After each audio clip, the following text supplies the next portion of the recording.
apa, pening kepala tuan. Hari ni jangan biar-biar. Hari tu berlaku di satu hospital kerajaan, report ibu dan anak melahirkan anak hari yang sama, hasil perbuatan lelaki yang sama. Dia pergi kelab dandun, lepas tu dengan anak perempuan remaja dia bawa pergi sana. Lepas tu bawa lelaki tu balik. Lelaki tu merasa dulu sekali kuasa Allah nak tunjuk dua-dua pregnant dan boleh pula lahirkan anak hari yang sama. Budak tu lahir, dia tak tahu dia sama dia tu siapa. Kau ni adik-beradik aku ke pasal aku? Faham tak? Bayangkan. Ada seorang tu dalam satu kes, sebab saya banyak dapat laporan pada pegawai akhlak kat hospital ni, seorang perempuan yang melahirkan anak luar nikah yang ketujuh dalam rumah. Hasil perbuatan lelaki yang berbeza-beza. Bila tanya dia, kan dah janji, ustazah marah ni, ustazah pegawai akhlak ni, kan dah janji dulu dah lepas 6 ni lah, cukup, stop, tutup buku, jangan ada lagi ni. Kenapa ada lagi ni? Tak apa, yang ni ustazah dia dah janji nak tanggungjawab. Senang-senang kan cakap. Nak cakap macam ni banyak kan. Itu telefon radio. Yang telefon radio itu, dia kata dia selalu outstation. Dia ada 6 orang anak kat rumah. Dia baru tahu yang 4 daripada 6 tu bukan anak dia. Bagi kecurangan ni dia tak kira dah. Lelaki perempuan dia tak kira dah. Tu hari ni banyak sangat benda-benda yang macam tu kan. Berpegang pada Al-Quran dan Sunnah. Kemudian yang kedua, kekeliruan berlaku dengan cukup rancak menyebabkan pegangan manusia menjadi songsang. Kebenaran dianggap batil, batil dianggap benar. Itu tukar jantina. Saya sebenarnya adalah wanita yang terperangkap dalam jasad lelaki. Saya akan tahu ya. Dia cakap tu. Masalahnya yang follow dia ramai.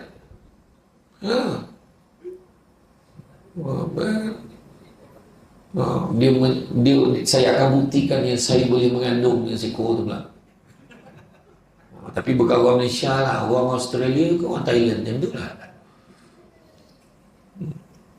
Masalahnya bila aku kaji latar belakang orang jompul pula. Saya tanya pak saudara dia, saya tanya pak saudara saya, kawan dengan pak saudara dia, habis dia tu sebenarnya khunsa ke kan, ke memang perempuan ke apa, kompom jantan. Senapan. Hari ni pelik-pelik. Jaga institusi rumah tangga, jaga. Elok dah pakai putih. Semua. Jaga suami elok, layan suami. Tahu? Susah nak cari suami pun pakai putih. Saya tak boleh tahu. Kalau tahu saya pakai putih. Tu saya pakai hitam, salah capai pula kan. Putih pakai cerah kan. Putih. Dah lah pakai putih, selempang Palestin pula steady. Ya. Betul lah. Sekarang kita kalau kita tengok pun takut lah. Takut betul tengok dengan benda-benda yang berlaku hari ni kan. Tak.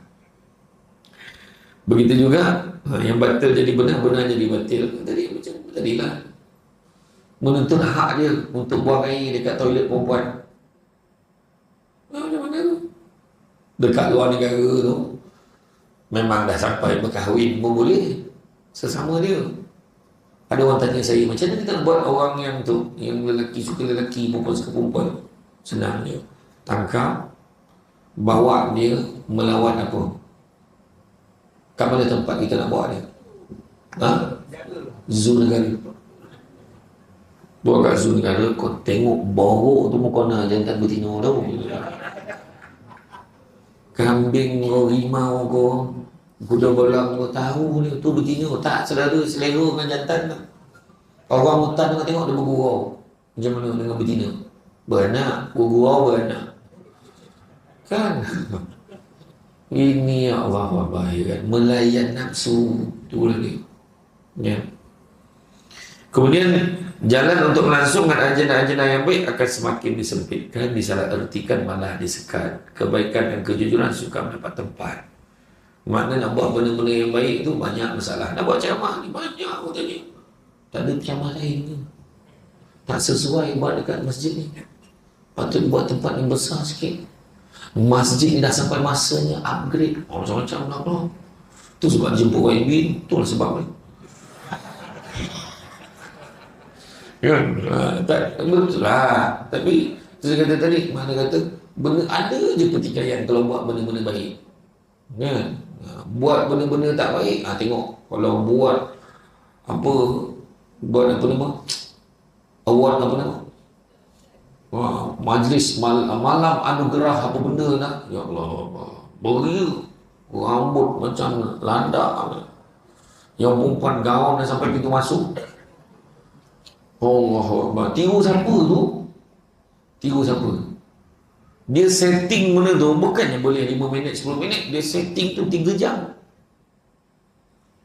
Daripada sebelum maghrib dia dah siap benda tu. Masa bila dia semayang?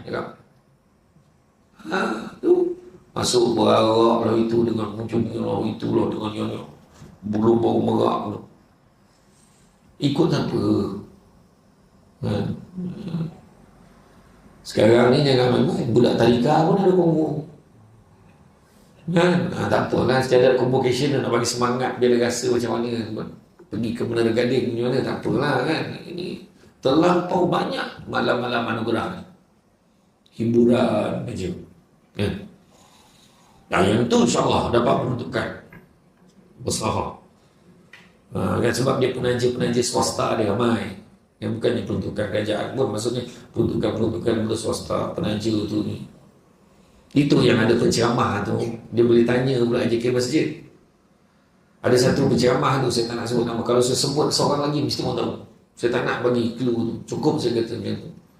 Dia ceramah, dah habis ceramah tu, Ustaz, inilah dia duit ceramah hari ni.